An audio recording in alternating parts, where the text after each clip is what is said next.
జిల్లా పొదలకూరు మండలం మొగుళ్లూరులోని మాతమ్మ గుడి రామాలయం ఆంజనేయ స్వామి భద్రకాళి గుడిలో గురువారం తెల్లవారుజామున చోరీ జరిగింది.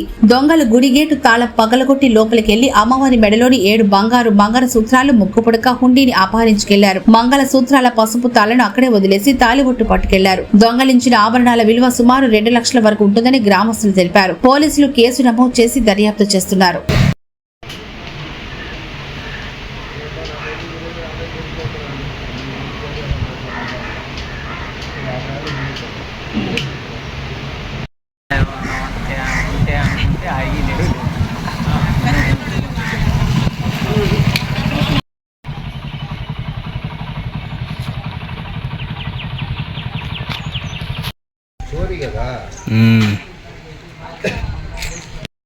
ఒకసారి ఎంత పగలు కొట్టెత్తుకోమేరు బయట అందుకని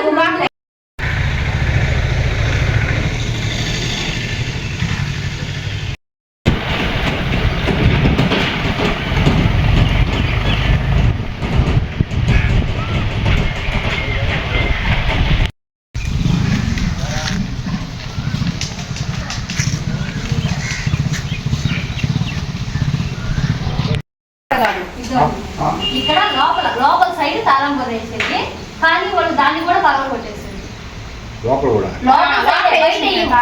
బయట ఎప్పుడు వేయం తాళం కూడా, లోపల తాళం కొట్టేసేది, కానీ దాన్ని కూడా పగల కొట్టేసేది.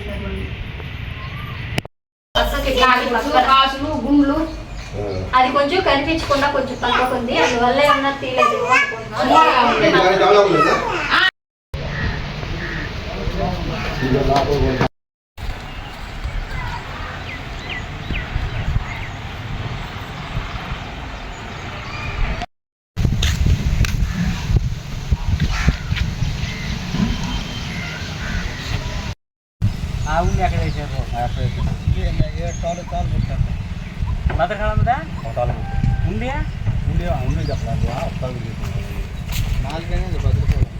చెప్పలేదు